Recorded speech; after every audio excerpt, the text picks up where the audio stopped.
Good morning, children. I hope you all are fine and enjoying learning from home. Welcome to today's science class.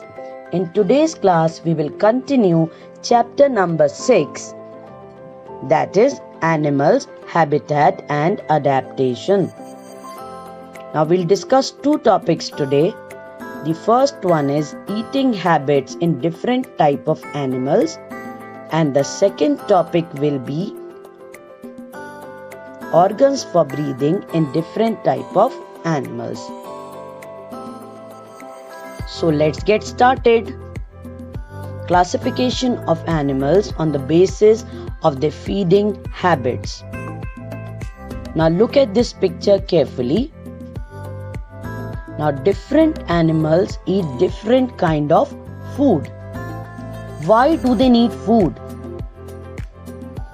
Animals need food to get energy, to grow and to survive.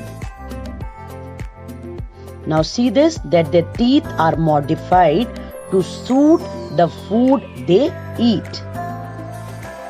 Based on the type of food they eat, animals can be grouped as herbivore, animals that eat only plants, example elephant.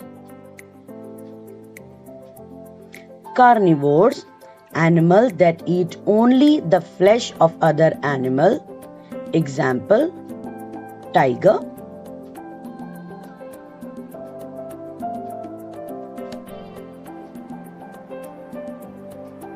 Omnivores, animals that eat both plants and animals, example bear.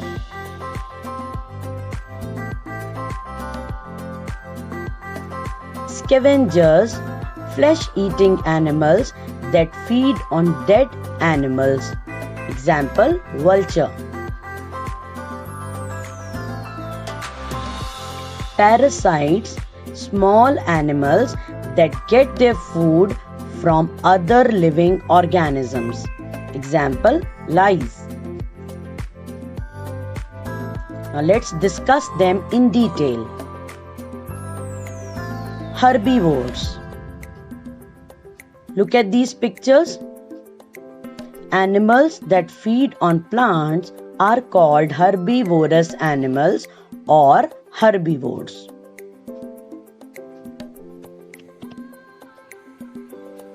Now these grass-eating animals such as cows, buffaloes and goats have a thick pad called the dental pad in the upper jaw and sharp incisors in the lower jaw.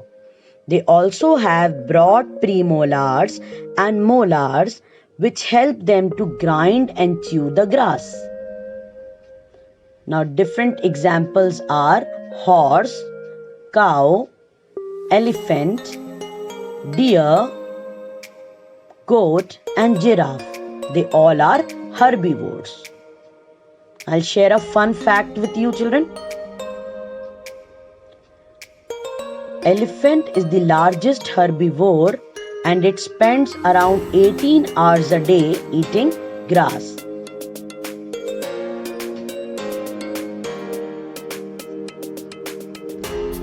Now next, herbivorous birds. They eat plants or the parts of the plants like seeds, nectar or fruits. They can suck nectar from the flower or they can eat the seeds. Now how do they eat seed? Now birds that eat nuts and seeds have a short and strong beak which resembles a nutcracker, which looks like a nutcracker. Now they will keep the seed in the middle and they can crush the seed easily and derive the nutrition. Now next, carnivores. Animals that feed on flesh of other animals are called as carnivorous animals or carnivores. They eat only flesh. What type of teeth do they have? Can you see these teeth? What are they? Canines. Yes, they have very sharp teeth called as canines which help them to tear the flesh of their prey. They also have well-developed premolars and molars which will help in grinding the food. Now, examples are lion and tiger. Their jaw is also very strong. Now next, carnivorous birds. Example, eagle, hawk, kite, kingfisher. They feed on small animals. Now, how do they catch the animals? They have sharp curved claws that help them to catch hold their prey firmly. Once they catch the prey, it does not fall.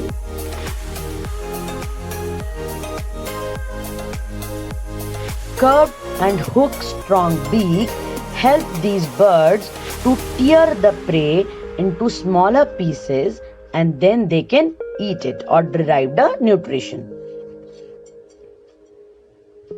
Now next, carnivorous amphibians.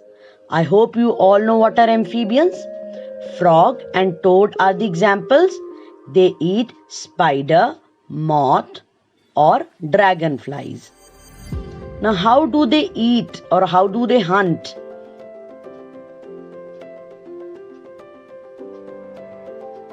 They have sharp eyesight to locate their prey and a long elastic tongue which help them to catch their prey even from a distance. Now they can roll their tongue and keep it inside their mouth. Now next one are omnivores. Animals that eat both plants and animals are called as omnivorous animals or omnivores.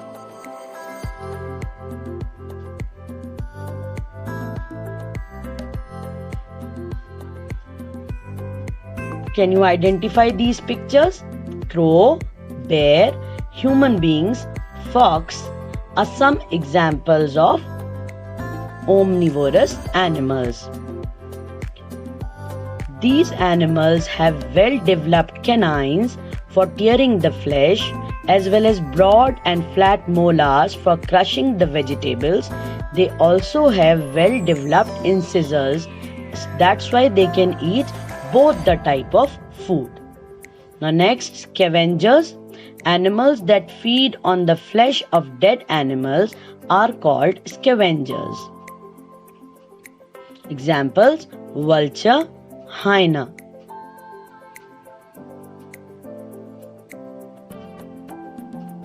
They are very important for our environment, children. The next are rodents. The small animals like squirrels, rabbits and rats, they are called as rodents. Now how do they eat? They have sharp incisors to nibble and molars for gnawing.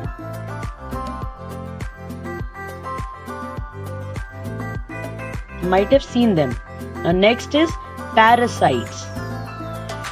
Small animals that get their food from other living organisms are called as parasites.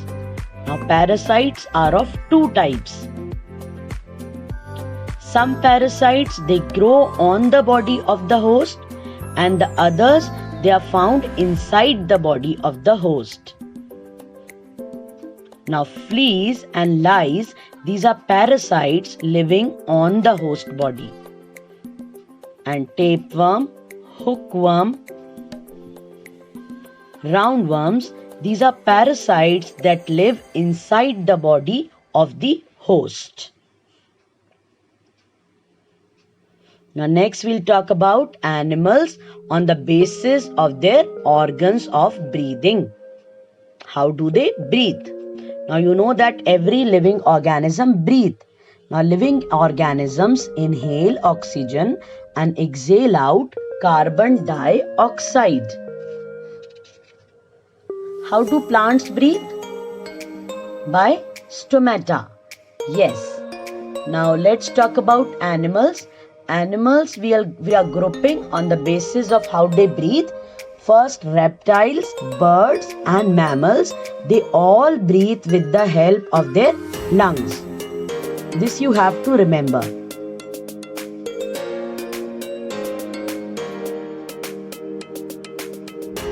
Now breathing in mammals, Mammals, including human beings, breathe air with their lungs.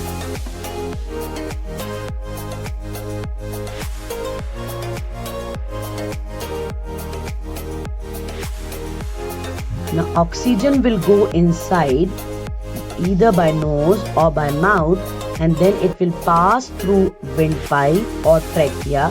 Then finally it will go in the lungs.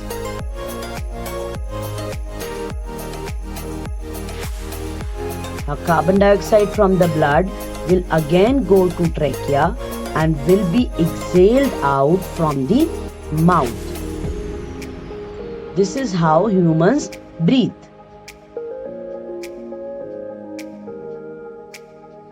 Now, breathing in aquatic animals or water animals. Now, how do fishes breathe?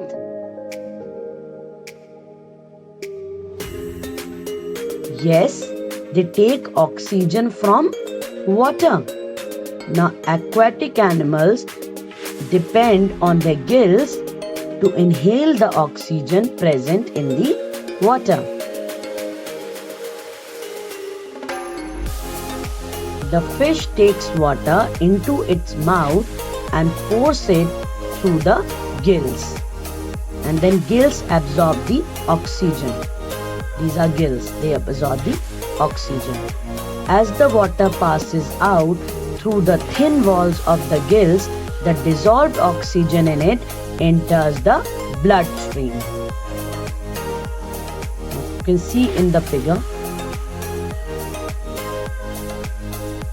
Now, what are these animals? These are whale and dolphin.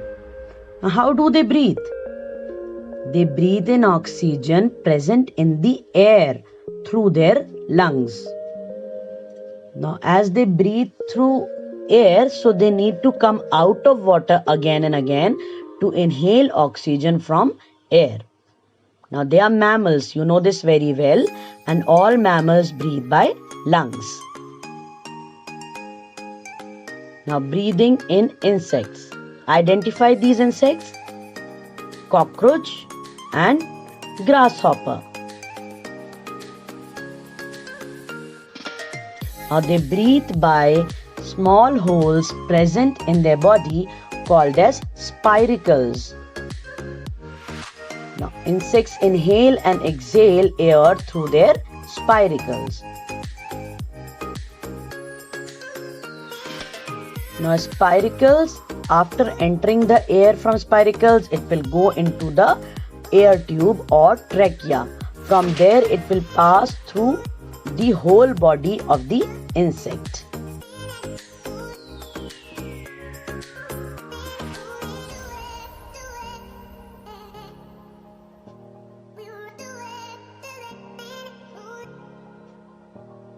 Now, next, see this picture. This is breathing in worms. Now, earthworms have a wet or moist skin which help in breathing.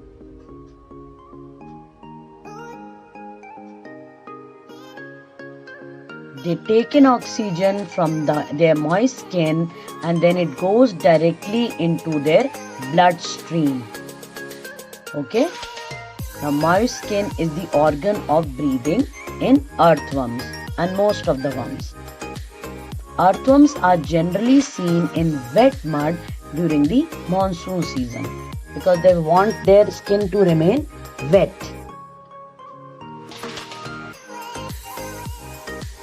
Now, breathing in amphibians. Amphibians like frog and toad, they have different method of breathing. On land, they breathe by lungs, and inside water, they breathe by their moist skin. Okay? So, when they are on land, they breathe by what? They breathe by lungs, and inside water by moist skin. Now, let's summarize. Now, try and answer the following questions. Fishes have dash to breathe in water. Tigers and lions have well-developed dash, and insects breathe with dash. I believe you have understood. Thank you very much. Bye-bye, children.